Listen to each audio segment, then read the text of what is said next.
कुछ लोग बड़े होते हैं इसलिए कि उनका बाप बड़ा होता है, बहुत बड़े बाप का बेटा है जी, तो खुद क्या है जी, ये इमाम हुसैन बहुत ही बड़े बाप के बेटे थे, बहुत ही बड़े बाप के, बहुत ही बड़े बाप। मौला अली शेर खुदा रदी अल्लाह ताला, वाकई हजरत अली जैसा शेर कोई नहीं है, ही कोई नहीं, आएगा ही कोई नहीं, हो ही नहीं सकता, सवाल ही नहीं पैदा होता। अली बहरहाल अली है, अली बहरहाल कोई जोड़ नहीं हजरत अली का, कोई साथ नहीं। मेरे रसूल पाक ने फरमाया यहां भी मेरा भाई है, वहां भी मेरा भाई है। हजरत अली का कोई मुकाबला कर सकता? इतने बड़े बाप का बेटा।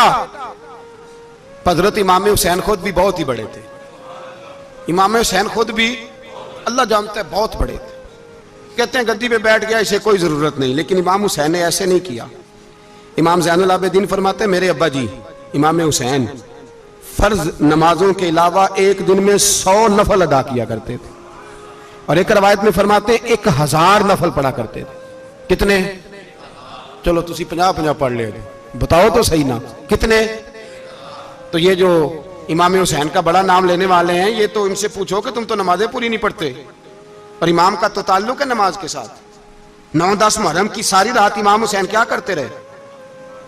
बोले यहां लोग देगे खाते रहते हैं, 9-10 की रात चरगे खाते रहते हैं, सारी रात छोटा गोश्त खा के गुजार देते। इमाम हुसैन रदी अल्लाह ताला अन्हु, भाई अल्लाह तो माना हुआ था, हुसैन पे सबसे ज्यादा राजी था मेरा रब, लेकिन इमाम अली मकाम ने 9-10 की सारी रात का अल्लाह मुझसे राजी हो जा, अल्लाह मुझसे राजी हो जा, अल्लाह मुझ पे रजा नाज़िल कर दे।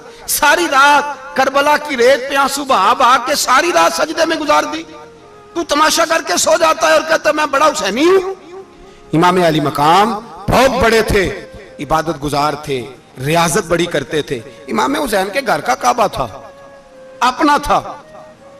जो शय करीब होती है उसकी कदर नहीं होती। सऊदी अरब में बहुत सारे लोग अभी भी रहते हैं जिन्होंने हज नहीं किया, कहते इधर ही चले जाएंगे। हमारे बहुत सारे पाकिस्तानी जिनकी ड्यूटियां मक्के में लग गई हैं, वो कभी हमें वहां मिलने आए तो हम कहते हैं जनाब आप आते नहीं, कहते हैं आते हैं कभी कभी। उनको हरम शरीफ की वो कदर। लेकिन इमाम हुसैन अली मकाम का किरदार ये था कि मदीने से दोनों भाई मदीने से पैदल जाया करते थे मक्के का हज करने। किस तरह? वो उन्होंने ये नहीं कहा हमें रियाजत की जरूरत नहीं, इबादत की जरूरत नहीं, हम तो हुजूर का खून है, बख्शे बख्शाएं। पैदल मदीने से दोनों शहजादे और इस तरह पैदल जाते थे, एक दफा नहीं, 2 दफा नहीं, 25-25 हज दोनों ने पैदल मक्के जाके अदा फरमाया।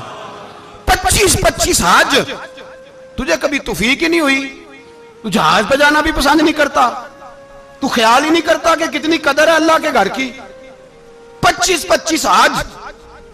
और सखावत का ये हाल था, सखावत का, कि इमाम ज़ैनुल आबिदीन फरमाते 1 लाख दिनार सवेरे आया।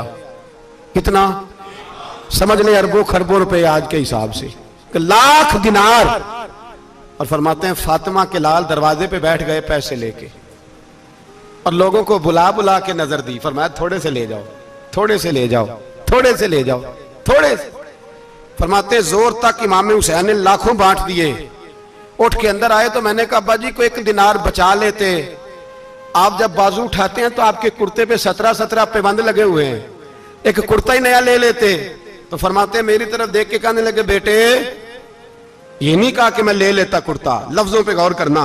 फरमाने लगे बेटे अगर तू पहले बताता तो फिर मैं सोचता, पहले बताता तो फिर भी मैं, ये नहीं कहा रख लेता, फिर भी मैं सोचता रखना है कि नहीं। इमाम हुसैन ने सखावत की, इबादत की, रियाजत की, कुरान पढ़ा, तिलावत की, दरगुजर किया, प्यार किया। इमाम हसन की बात है, एक लौंडी आई, हमारे यहाँ तो शहजादों का अल्लाह ही हाफिज है ना, शहजादे वो किसी के भी हों। ये जो हमारे सियासतदानों की शहजादे हैं, ये हमने खराब किए हुए इनकी गाड़ियों के पीछे भाग भाग के, इसलिए तबाह हो गए। पीरों के शहजादे ये खराब हो गए सारे, इसलिए कि पीछे बड़ा भागते हैं। इमाम हसन के पास एक लौंडी थी, वो दूध लेके आई, दूध गर्म था, आपके ऊपर गिर गया। और वो थी भी इसी तरह की, अक्सर काम बेध्यानी में करती थी, कनीज थी घर की। दूध गिरा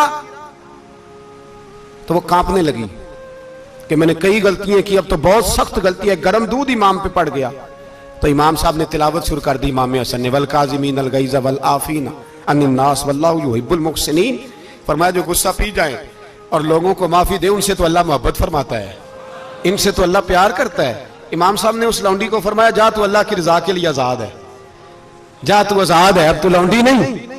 इतना बड़ा इखलाक था कि जो देखे ना, मेरे उस्ताद गिरामी एक दफा मेरे घर आए, हजरत मुहद्दिस बावलपुर से 3000 किताब के मुसन्निफ, बहुत बड़े आले। मेरा छोटा भाई बोतल पिलाने लगा, तो बोतल दी तो कपड़ों पे डाल दी, उस्ताद साहब का सारा जुब्बा भर गया। कहने लगे जज़ाक अल्लाह, बारक अल्लाह, अल्लाह मजीद फजीद, अल्लाह इलम दे, फजल दे। तो मैंने कान में कहा, मैं क्या उस्ताद जी इन्नियां दुआवां देनियां जानते, मैं आप रोड छड़दा। उसने क्यों ये किया है, मगर इतनी दुआएं देनी थी तो मैं डाल देता आपके कपड़ों पे पानी शरबत, आपने इतनी दुआएं दे दी। बुजुर्ग जलाल है का मिजाज नहीं, वो शहजादे होते हैं जिनकी तबीयत पे नागवार गुजरता है कि ये कैसे होगा। यूं इमाम हुसैन इमाम हसन ने किसी जगह भी शहजादे बन के वक्त नहीं गुजारा, और मेरे नबी पाक ने भी उन्हें शहजादे नहीं बनाया। हम सब के बच्चे शहजादे हैं, जितने भी हम हैं ना। मेरा बच्चा जी मुंह से बात निकालता है तो मैं पूरी कर देता हूं, फिर भी नाफरमान है। मैंने कहा इसीलिए नाफरमान है।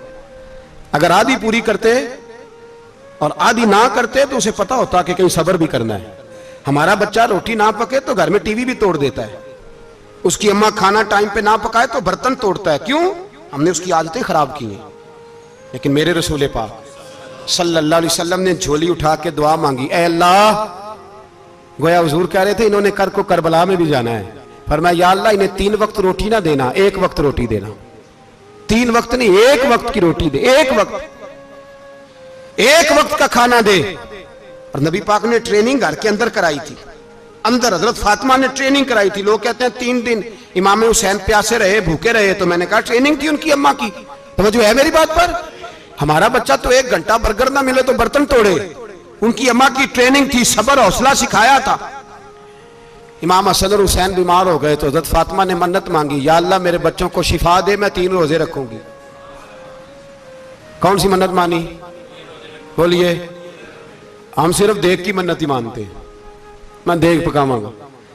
एक आदमी मुझे कहने लगा, मैंने मन्नत मानी थी कि मैं बकरा दूंगा अल्लाह के रास्ते में, अगर मेरा काम हो जाए। तो काम हो गया, बकरे के पैसे कोई नहीं। तो मैं कहता तेरे पहला नहीं थी पता, मेरे को कोई नहीं। कहता अब क्या करूं? मैं क्या अब तो देनी पड़ेगी, और उसमें भी तहकीक बाकी है। लेकिन बात यह है भाई कि मन्नत ये क्यों नहीं मानी कि या अल्लाह मेरा काम हो जाए, मैं 100 नफल पढ़ूंगा। जो भी मन्नत मांगता है वो देख की मान लेता है। बकरे की मन्नत ही मानते हो, ये क्यों नहीं मन्नत मानते कि या अल्लाह मेरा काम हो जाए तो मैं पूरा कुरान शरीफ खत्म करूंगा। ये जरा पढ़ना पड़ता है, इसलिए इबादत करनी पड़ती है, इसलिए इसकी मन्नत ही नहीं मानते सिरे से।